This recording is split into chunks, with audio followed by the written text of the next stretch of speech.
Jadi memang dalam usaha, kegagalan itu sangat identik dengan berusaha. Jadi kalau takut gagal, jangan berusaha.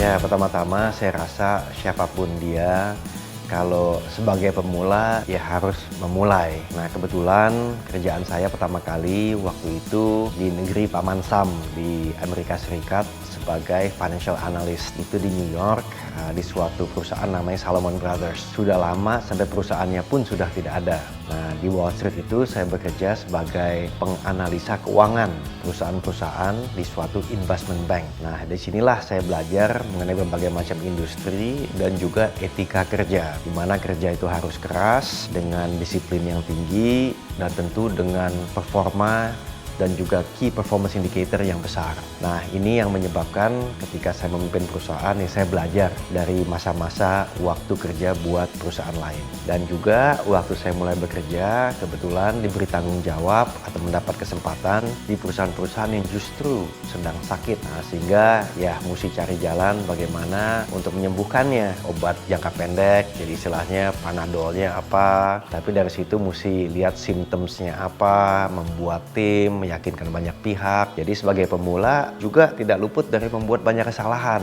Jadi kepada teman-teman yang ingin menjadi profesional, bagus.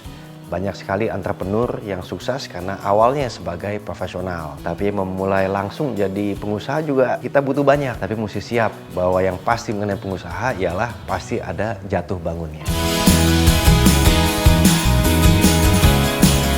Ya, insting itu terbentuk karena pengalaman. Insting itu keluar dari satu, bagaimana untuk mentoleransi risiko. Lalu yang kedua, insting itu juga keluar dari bagaimana untuk mengidentifikasi peluang. Tapi juga yang ketiga, untuk menjadi resilient, artinya tahan banting. Dan keempat, juga insting itu tumbuh dengan menjadikan suatu hal yang inovatif. Dan bersama dengan insting dan pengalaman tadi, tumbuh tentu kepercayaan diri, kemampuan untuk proaktif, dan lain-lain. Jadi hal-hal itulah yang saya rasa patut bagi teman-teman yang memulai atau ingin menjadi pengusaha, patut diasah. Jadi seperti pisau, mulanya tumpul, lama-lama dapat lebih baik lagi dan terasah.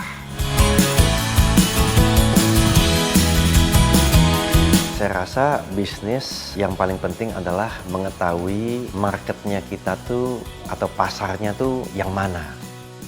Jadi pasar itu kita anggap seperti samudera luas. Nah, kita mesti menentukan mau ada di kolam yang mana. Nah, itu dapat diketahui dengan mempunyai suatu kepercayaan di manalah yang kita bisa bantu untuk para pelanggannya. Nah, pelanggan ini tentu membutuhkan suatu nilai tambah sehingga membeli servis kita. Jadi sekali lagi mesti mengetahui pasarnya, lalu mesti mengetahui pelanggannya, dan yang ketiga mesti mengetahui nilai tambah apa yang ingin diberikan kepada pelanggan ini.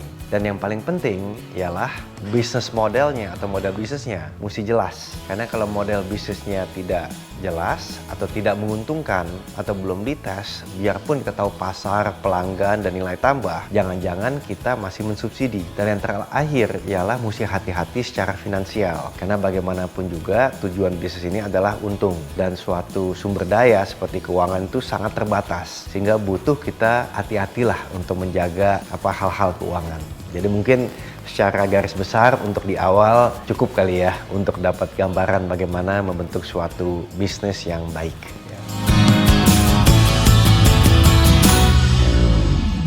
Jadi memang dalam usaha, kegagalan itu sangat identik dengan berusaha. Jadi kalau takut gagal, jangan berusaha. Bahkan ada yang mengatakan kalau kita belum gagal artinya usahanya belum keras.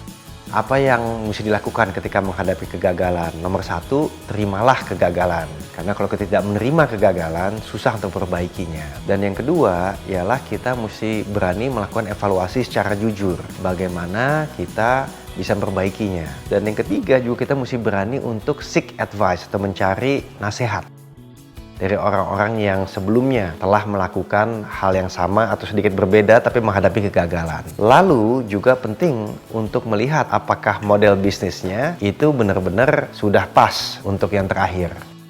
Dan kita juga mesti lihat bahwa semua ini adalah constant loop of feedback dan ini merupakan trial and error juga. Jadi intinya jangan takut gagal, keep on trying. Jadi paling penting untuk suatu tim adalah culture-nya sama. Sehingga dalam pembentukan tim itu hire for culture. Kalau kulturnya sudah pas, yang lain tuh bisa di-adjust atau diatur. Yang kedua, paling penting adalah komunikasi antar tim. Karena tidak mungkin seorang itu bisa main bola sendiri, main basket sendiri, sehingga timnya itu mesti bisa berkomunikasi dengan baik. Dan seperti juga tadi kita lihat bola atau basket, setiap tim members mesti jelas roles dan responsibilities-nya. Dan yang keempat, mesti jelas goal-nya. Jadi ada orang bilang key performance indicator, tapi intinya goal. Dan jangan lupa, tim yang baik itu selalu melakukan evaluasi dari waktu ke waktu. Orang bilang, if you cannot evaluate, you cannot improve.